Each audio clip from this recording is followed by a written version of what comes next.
Voilà, ça fait, pour ceux qui nous rejoignent, ça fait maintenant depuis septembre que quand j'apporte la prédication, on se tourne à chaque fois vers une nouvelle question, un nouveau thème qu'on essaye de répondre. On a vu qu'est-ce que c'était que le jugement dernier, qu'est-ce que c'était l'amour, qu'est-ce que c'était d'aimer son prochain, qu'est-ce que c'était le baptême, la Sainte Seine, etc., etc.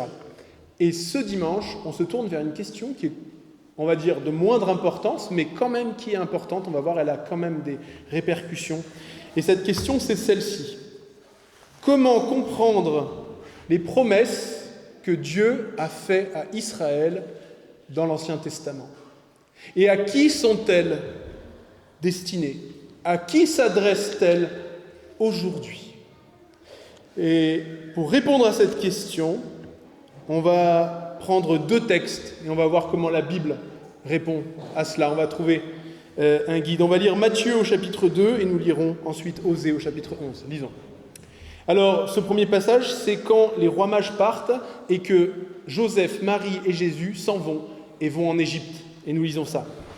Lorsqu'ils furent partis, donc les rois mages, un ange du Seigneur apparut dans un rêve à Joseph et lui dit « Lève-toi, prends le petit enfant et sa mère et fuis en Égypte. Reste-y jusqu'à ce que je te parle, car Hérode va rechercher le petit enfant pour le faire mourir. » Joseph se leva, prit de nuit le petit enfant et sa mère et se retira en Égypte. Il y resta jusqu'à la mort de Hérode, donc Hérode, celui qui gouvernait la Judée, afin que s'accomplisse ce que le Seigneur avait annoncé par le prophète « J'ai appelé mon fils à sortir d'Égypte ». Et on va lire quel était le contexte de cette prophétie dans l'Ancien Testament. Nous allons lire. Et c'est Osée au chapitre 11. Quand Israël était jeune, je l'aimais, et j'ai appelé mon fils à sortir d'Égypte. Mais ils se sont éloignés de ceux qui les appelaient. Ils ont offert des sacrifices au Baal, une divinité étrangère, et fait brûler de l'encens en l'honneur des idoles. Mon peuple est enclin à s'éloigner de moi. On les rappelle vers le Très-Haut, mais aucun d'eux ne se lève. Donc voilà le texte d'où est tirée cette phrase « J'ai appelé mon fils à sortir d'Égypte ». Voilà jusque-là la lecture de la parole de Dieu. Alors, on rentre dans un sujet qui est quand même assez difficile, qui est comment interpréter les prophéties et le schéma de la Bible. Et là-dessus, il y a une grande diversité de positions parmi les chrétiens. Il y a, par exemple, on peut trouver, et ça vient beaucoup des États-Unis, des chrétiens qui pensent que pour accomplir les prophéties de l'Ancien Testament, il faut que les chrétiens donnent de l'argent à l'État d'Israël pour les aider à reconstruire ou à préparer la reconstruction du temple de Jérusalem. Et même à terme, ils disent, certains d'entre eux, que quand Jésus reviendra, on repratiquera les sacrifices d'animaux dans le temple. Il y a des chrétiens évangéliques qui enseignent, par exemple, que le chrétien n'a pas besoin d'apporter l'évangile aux juifs pour ne pas menacer la cohésion du peuple juif et que les juifs, quelque part, ont déjà leur propre chemin de salut et les non-juifs le leur.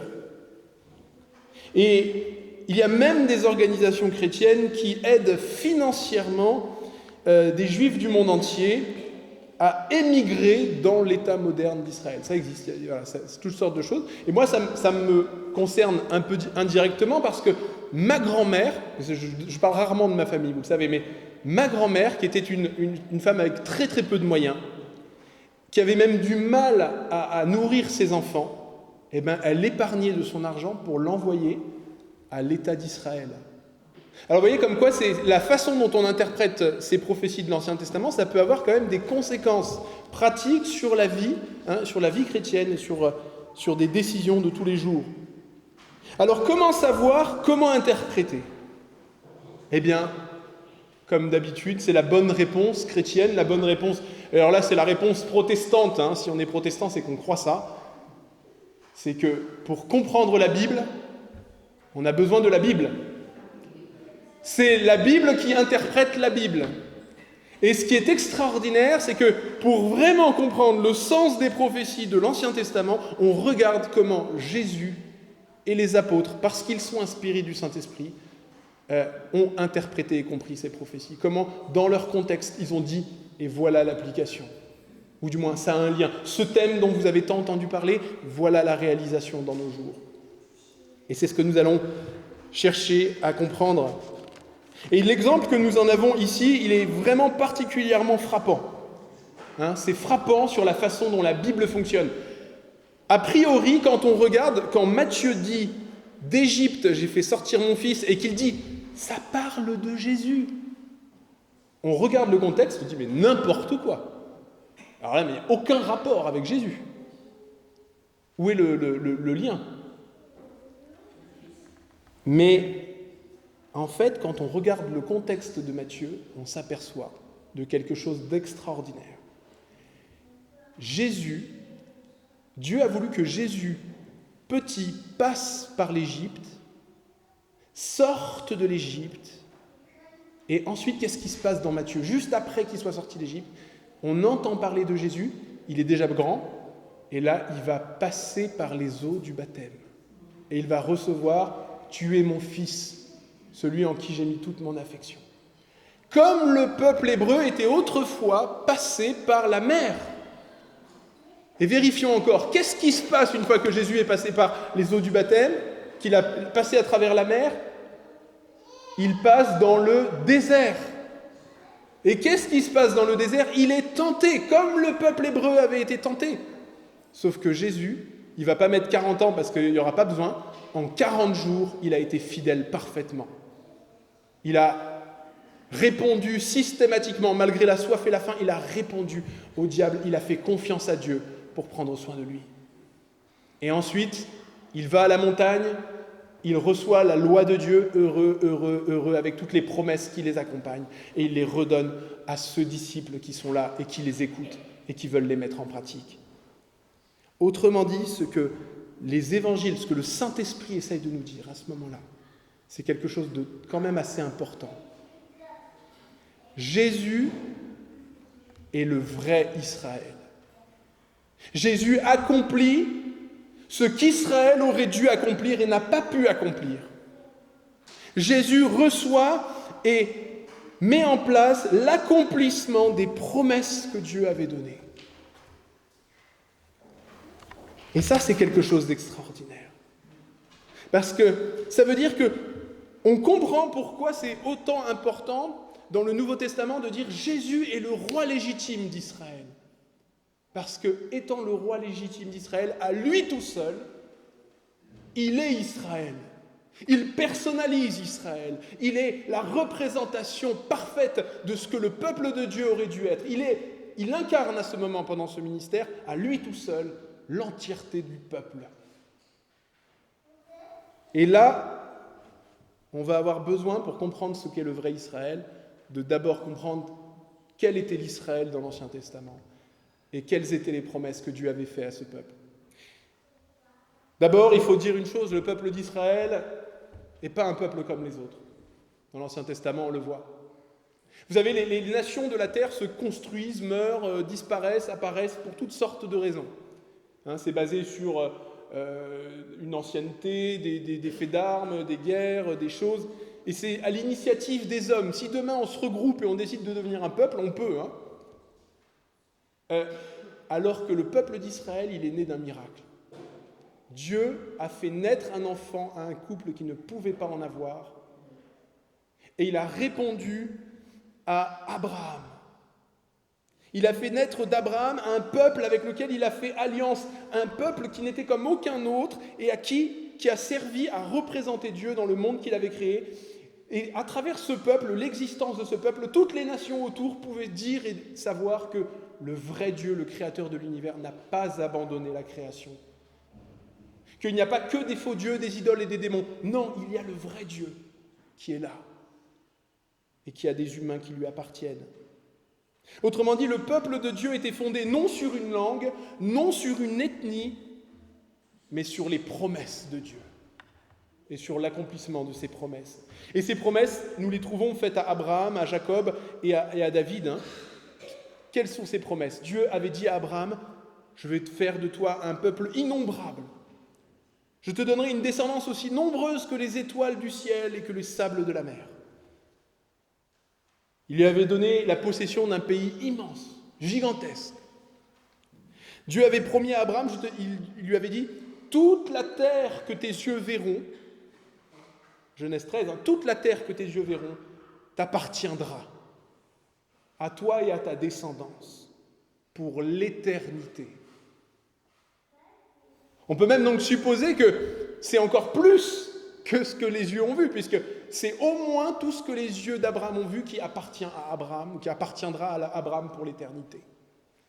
Et ensuite, Dieu avait fait comprendre à travers ce geste incompréhensible sur le moment, où Dieu avait dit à Abraham, une fois qu'il avait eu son fils Isaac, « Tu vas monter sur la colline et tu vas me l'offrir en sacrifice. » Et Dieu avait arrêté le couteau et il avait dit, « Toutes les nations de la terre seront bénies en ta descendance. » Il y a donc une multitude de gens, un pays immense et les nations de la terre qui sont bénies à travers quelqu'un de la descendance ou par la descendance d'Abraham. Et ensuite, Dieu avait répété ses promesses à Jacob et il l'avait dit à David. Et à David, il avait donné un détail intéressant qu'il avait ajouté. Il avait dit à David, « Un de tes descendants aura un règne éternel. » On attend donc un roi pour accomplir cette promesse.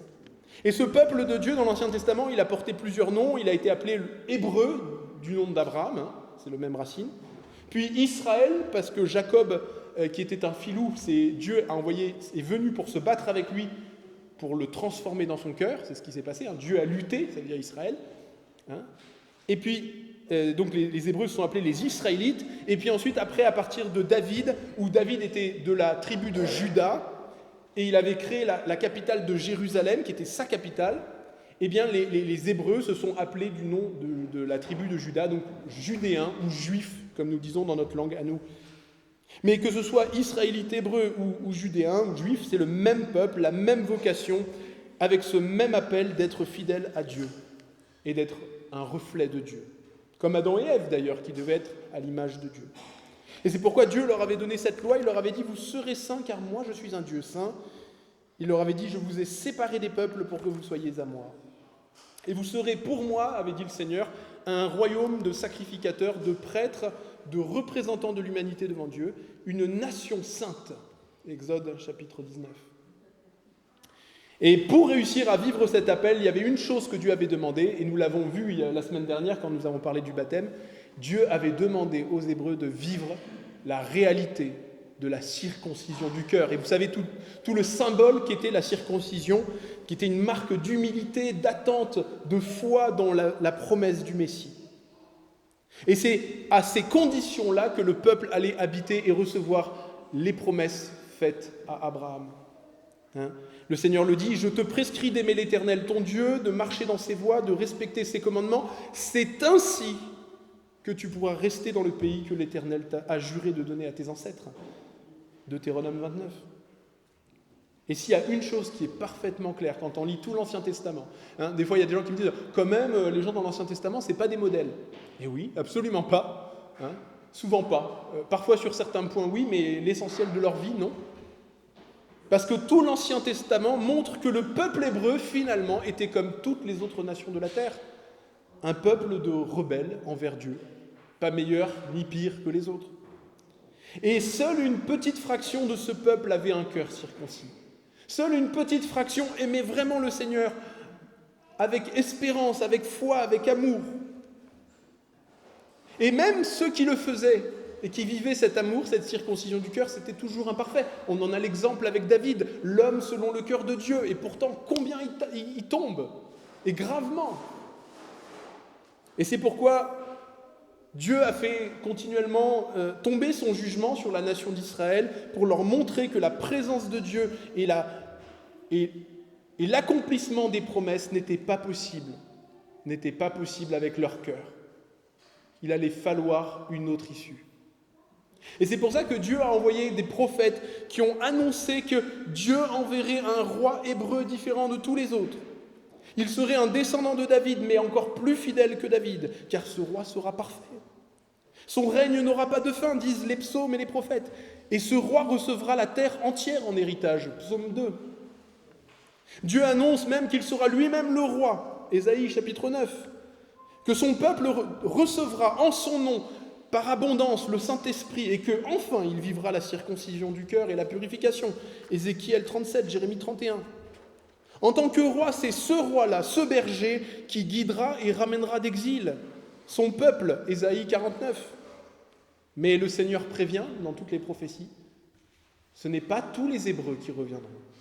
Ce n'est pas tous les Judéens, pas tous les Juifs. C'est un reste d'Israël seulement, Ésaïe chapitre 10. Et même quand ce roi viendra, quand ce messager de l'Alliance viendra, il sera comme le feu du fondeur. Il séparera, ce sera un moment de jugement. D'un côté, il y aura l'or précieux, et de l'autre, les scories qui ne sont bonnes à rien. Et Ésaïe dit, attention, quand il viendra, il sera une occasion de chute pour beaucoup en Israël. Beaucoup trébucheront parce qu'ils n'avaient que les apparences du peuple de Dieu, mais ils ne vivaient pas la réalité de ce qu'est d'appartenir au peuple de Dieu. Et tout cela seront retranchés avec leurs descendants du peuple de Dieu, jusqu'à ce qu'il y ait réellement une repentance. Mais les prophètes ne disent pas que cela. Les prophètes annoncent que ceux qui auront été mis à part, que cette partie du peuple d'Israël qui avait le cœur circoncis, eh bien, qui recevra l'Esprit encore en plus grande force, eh bien, ceux-là, non seulement ils recevront le monde promis à Abraham pour y vivre, non seulement ils recevront les nations comme héritage, mais ils recevront aussi les habitants des autres nations comme frères et sœurs. Et oui, c'était dit dans les prophéties, frères et sœurs. Zacharie chapitre 2, Dieu dit, en ce temps-là, je viendrai habiter au milieu de toi. Réjouis-toi, Jérusalem. En ce temps-là, beaucoup de nations s'attacheront à moi et deviendront mon peuple. Dieu n'a pas dit, ils deviendront d'autres peuples qui seront quelque part les miens. Il dit, ils deviendront mon peuple, mon seul et unique peuple. Ils seront greffés, mis à l'intérieur. Et quelques chapitres après, le Seigneur fait comprendre, et dans les autres prophéties, que son plan qui est de délivrer et de ramener les exilés, comme il l'avait promis, ça ne concerne en fait pas que ceux qui sont descendants physiques d'Abraham, d'Isaac et de Jacob, mais que ça concerne aussi ces exilés, tous ceux qui chercheront le Seigneur d'un cœur sincère. Je délivre mon peuple, Zacharie chapitre 8, de l'Orient et du Couchant, de l'Est et de l'Ouest. Je les ramènerai. Ils habiteront au milieu de Jérusalem. Ils seront mon peuple, comme il avait dit au chapitre 2 à propos des nations. Et je serai leur Dieu avec vérité et droiture. Et c'est tout le plan, quand on prend l'ensemble des livres d'Ésaïe et d'Osée, sur cette logique. Comment est-ce que ce qui n'est pas le peuple de Dieu peut devenir le peuple de Dieu? Et Ésaïe répond, quand le descendant de David viendra, il sera comme une bannière pour tous les peuples. Les nations se tourneront vers lui et espéreront en son nom. Et dans la suite, on comprend, Dieu dit, j'ai exaucé ceux qui ne me cherchaient pas, qui ne me demandaient rien, et je me suis laissé trouver par eux. J'ai répondu, me voici, à une nation qui ne s'appelait pas pourtant avant de mon nom. Et quelque chose d'extraordinaire se passe, c'est que le Seigneur fait comprendre qu'il y a quelque chose qui va se passer avec le sacrifice du Messie au chapitre 53, et alors une nation sera enfantée d'un seul coup. Qui a jamais entendu chose pareille? Qui a jamais rien vu de semblable? Un pays peut-il naître en un seul jour? Une nation peut-elle être enfantée? À peine en travail, Jérusalem a enfanté ses enfants. Et Jérusalem dira en son cœur, mais je ne comprends pas, ces enfants, qui me les a engendrés? J'étais sans enfant, stérile, j'étais exilé, répudié, qui les a élevés? D'où viennent-ils? Et le Seigneur dit juste après ce verset, je lèverai ma main vers les nations, je dresserai ma bannière vers les peuples, et ils ramèneront tes fils entre leurs bras, ils porteront tes filles sur les épaules. Il y a beaucoup de chrétiens qui pensent que ces versets dans Ésaïe concernent la nation d'Israël en 1948, qui aurait été créée en un jour, que ces gens qui sont portés sur les épaules, c'est l'histoire avec Exodus, avec les gens qui payent pour ramener les émigrés. Frères et sœurs, regardons comment Jésus interprète ces paroles. Jésus utilise les mêmes mots pour louer la foi du centurion romain. Et il dit, parce que les Juifs s'étonnent autour de lui, il leur dit « Beaucoup viendront de l'Orient et du Couchant et seront à table avec Abraham, avec Isaac, avec Jacob. » Mais à ceux à qui le royaume était destiné, c'est-à-dire pas tous bien sûr, mais beaucoup parmi ceux à qui le royaume était destiné, ceux qui par la chair auraient dû hériter, seront jetés dans les ténèbres extérieures, où il y aura des pleurs et des grincements dedans. Jésus dit que ce retour d'exil vers le royaume de Dieu, vers ce royaume restauré, promis à David, eh bien ce retour, cet exil concerne autant les Juifs que les non-Juifs. Parce que quelque part, on est tous des exilés. On a tous été chassés du jardin d'Éden. Et le Seigneur nous ramène dans la capitale de son royaume.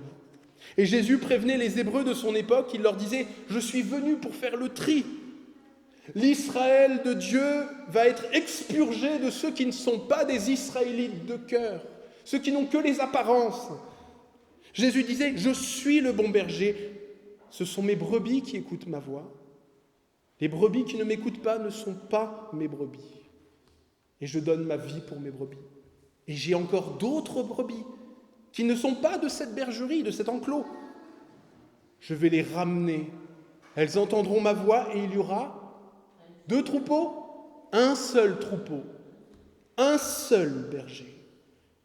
Jésus a enseigné la même chose avec tellement de paraboles, les paraboles sur les vierges folles, les vierges sages, sur les vignerons, les vignerons infidèles, où Jésus dit « Je vous le dis, le royaume de Dieu vous sera enlevé », parlant à la majorité du peuple, et il sera donné à une nation qui en donnera les fruits. Mais cette nation n'est pas une nation nouvelle, c'est toujours la même nation, c'est toujours les mêmes promesses, et c'est toujours le même cœur. C'est pourquoi Jésus se présente comme la vigne. La vigne, c'était une image tellement utilisée dans l'Ancien Testament pour parler d'Israël, mais toujours c'était une mauvaise vigne. Mais Jésus dit « Je suis le vrai cep de vigne. Et vous devez être en moi, et mes paroles en vous pour porter beaucoup de fruits. » Et c'est tout ce que nous dit le reste de l'Écriture. Ceux qui croient en Jésus sont greffés sur lui, sur la vraie vigne, le vrai Israël, tel que Dieu l'avait voulu. Jésus à lui seul est le vrai et digne descendant d'Abraham. Il est le vrai juif, le vrai circoncis, celui qui a vraiment observé la loi qui avait été donnée à Moïse et à tout Israël. Il est le vrai roi, le roi légitime, le descendant en droite ligne de David, avec un cœur bien meilleur encore. Il est le premier et seul être humain qui a parfaitement été fidèle à l'alliance entre Dieu et les hommes. L'apôtre Paul le résume dans cette phrase qui, à mon sens, veut tout dire, de tout ce que nous venons de dire. C'est en Jésus-Christ que se trouve le oui à toutes les promesses de Dieu. Toutes les promesses de Dieu. 2 Corinthiens, chapitre 1, verset 20. Et c'est pourquoi tout le reste du Nouveau Testament nous insiste tellement sur ce sens quand ils disent « Nous sommes en Christ ». En Christ, comme si nous étions en lui, que Dieu nous voyait à travers lui, que nous suivons Jésus, que nous avons revêtu Jésus. C'est comme si on était une grande file indienne, mais que le premier de la file, c'est Jésus, et que quand Dieu nous regarde, il voit que Jésus. Il ne voit pas nos péchés, il ne voit pas nos origines, il ne voit pas tout ça. Et que nous qui croyons en lui et qui sommes en lui, nous sommes reconnus pour des citoyens du royaume à part entière, quelles que soient nos origines. Et ce royaume n'est autre que le royaume d'Israël, promis à Abraham et à David, ce royaume qui va remplir les cieux, qui va remplir la terre, qui va compter tout. Et on me dira, oui, mais qu'est-il ? Qu'en est-il ? Qui va posséder Israël en attendant ? Et là, revenons à Abraham. Quand Dieu a dit à Abraham, tu vas posséder, je te donne ce pays, tout ce que tes yeux verront, ça t'appartient. Déjà, c'est un territoire beaucoup plus grand. Hein. Il y a des gens qui ont refait le tracé, ça va de la Mésopotamie jusqu'à l'Égypte. Hein. Mais en fait, c'est beaucoup plus grand que ça. C'est toute la terre. C'est ce que nous comprenons par la suite des prophéties. Et qui va hériter la terre? Qui héritera la terre promise? Écoutons Jésus. Heureux ceux qui reconnaissent leur pauvreté spirituelle, car le royaume des cieux est à eux. Heureux ceux qui sont doux, car ils hériteront la terre. En attendant, nous voyons des hommes de toute langue, de toute religion, se massacrer, s'entretuer, maudire cette terre gorgée de sang et de violence, de part et d'autre.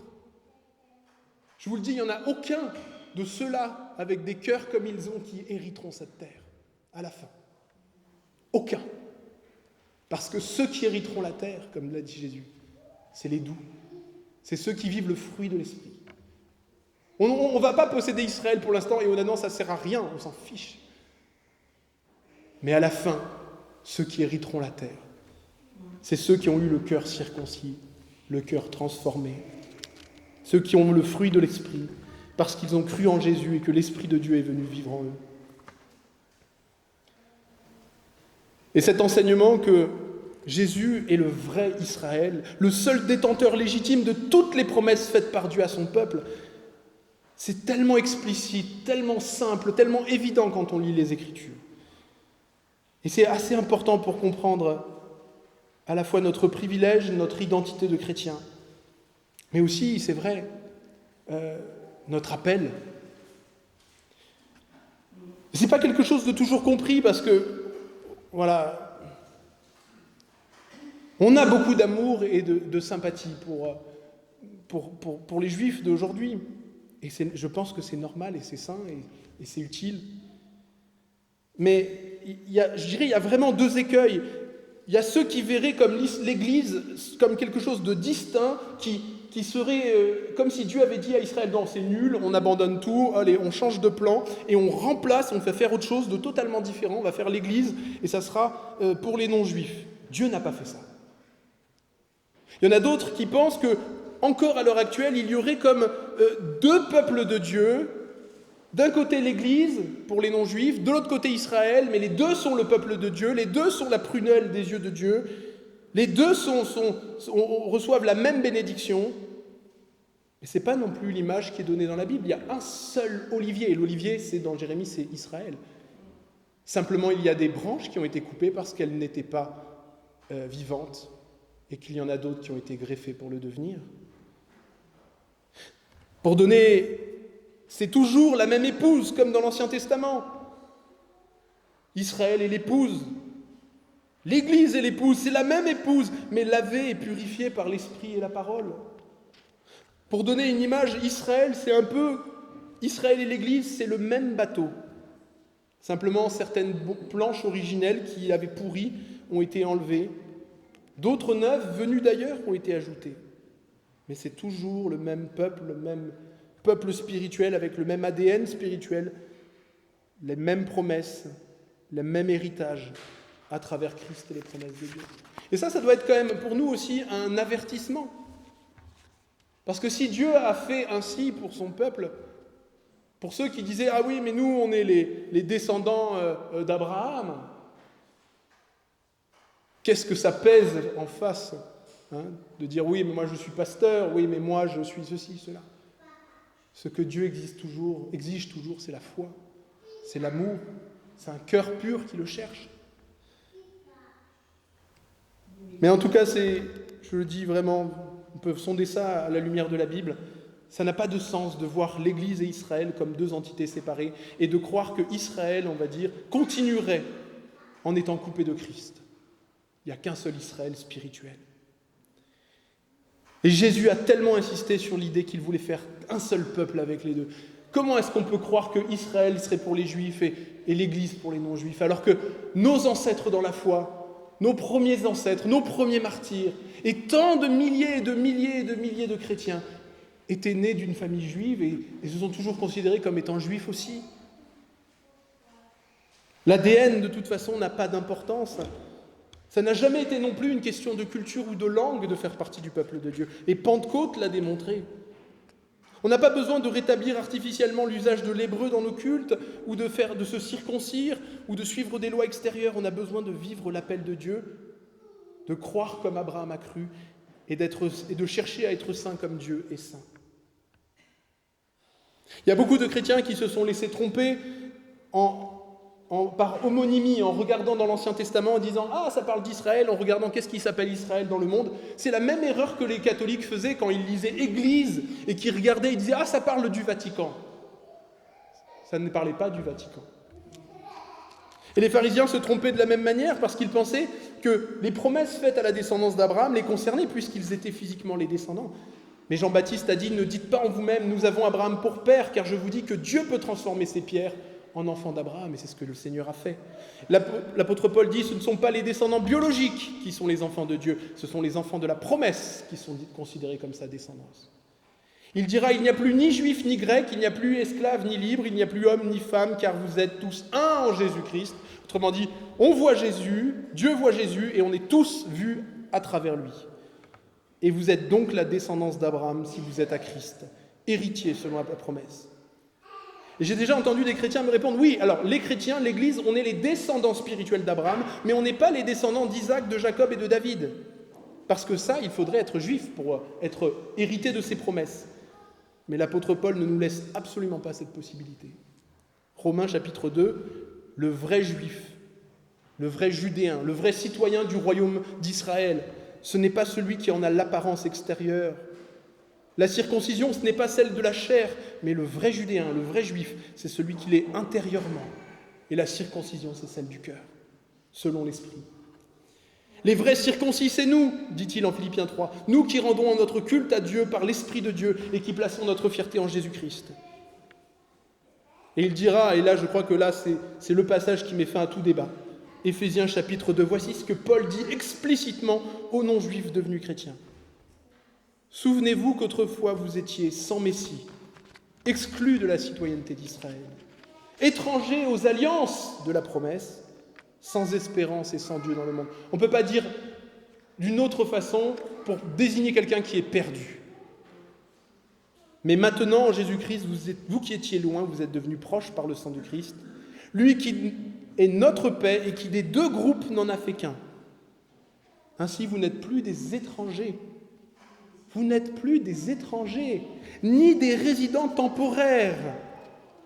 Vous êtes au contraire des concitoyens des saints.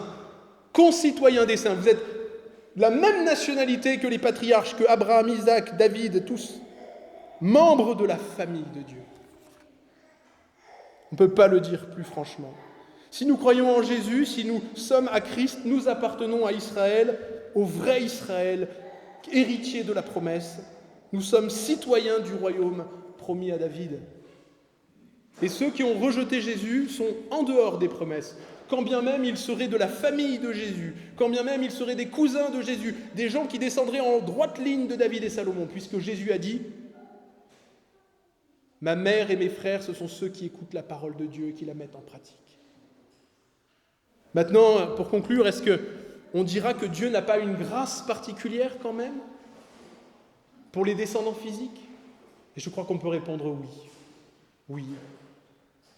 Oui, parce que Dieu a dit qu'il les aimait à cause de leurs ancêtres. Et que Dieu a dit que quand quelqu'un fait sa volonté, quand quelqu'un le cherche, il bénit jusqu'à 1000 générations. Et nous pensons et nous espérons et nous prions parce que nous avons la certitude qu'il y a un jour, et encore il le fait, où le Seigneur appelle des descendants pour les réintégrer au véritable Israël de Dieu, qui est le Christ et dont le corps est l'Église. Le temps nous manque, nous avons à peine pu effleurer le sujet. Je ferai des permanences bientôt le vendredi matin et pour votre bonheur, je serai là pour répondre à toutes les questions. On s'assiera et on essaiera de répondre et de chercher ce que la Bible veut nous dire sur les différents sujets. Mais je veux juste que vous reteniez cela et c'est la conclusion. Le centre de toutes les promesses de Dieu, ça n'est pas un peuple, ça n'est pas une ethnie, quel que soit le nom qu'on lui donne. Le centre de toute l'Écriture, de toutes les promesses, c'est Jésus. C'est le Christ. Et le chrétien qui, quelles que soient ses origines, qui ne peut pas tracer son lignage jusqu'à Abraham, n'est pas un enfant de Dieu inférieur à celui qui le pourrait, parce que Dieu les met héritiers au même niveau. Il n'y a pas un enfant naturel et un adopté, et le père partage en disant « toi, tu as 10%, toi, tu as 90%. » Non, c'est le même héritage, 100% pour tout le monde. Le même avenir éternel, le même royaume, la même éternité, le même pardon des péchés. Le Seigneur réunit juifs et non-juifs dans l'Israël de Dieu, dans son peuple qu'il avait créé, dont il était à l'initiation au début. Et il n'y a pas une seule promesse de l'Écriture pour Israël où le chrétien né de nouveau ne peut dire « c'est pour moi ». Et nous nous identifions à nos ancêtres dans la foi, ce peuple hébreu, d'Abraham jusqu'aux apôtres qui sont nos prédécesseurs. Quelle grâce, frères et sœurs, quelle grâce! Quelle grâce, quelle adoption, quelle grandeur, quelle profondeur de l'unité du plan de Dieu pour sauver les hommes. Quelle beauté des promesses de notre Dieu, faites à Abraham, Jacob et David. Prions. Seigneur, quel Dieu merveilleux tu es. Que ton plan de salut fait depuis le début, quand tu promettais au serpent qu'il sera vaincu, quand tu as promis à Abraham que toutes les nations seront bénies par ce descendant qui viendra, et quand dans toutes ces prophéties tu parlais d'exil et que tu parlais de nous, et de notre retour vers toi, vers la Jérusalem céleste qui est en haut et qui est notre mère, cette capitale du roi David, dont le trône est occupé par Jésus de Nazareth. Nous te rendons grâce pour ces plans, Seigneur. Quelle profondeur de ta sagesse, ô notre Dieu. Nous te prions pour les descendants physiques de ces patriarches qui sont sans doute dispersés entre les différentes nations autour d'Israël et en Israël moderne. Et nous te prions, Seigneur, pour que tu viennes les toucher. Viens bénir toutes ces nations de la terre qui ont encore tant besoin de toi. Et viens nous réunir dans ton peuple, dans le nom de Jésus. À ta gloire. Amen.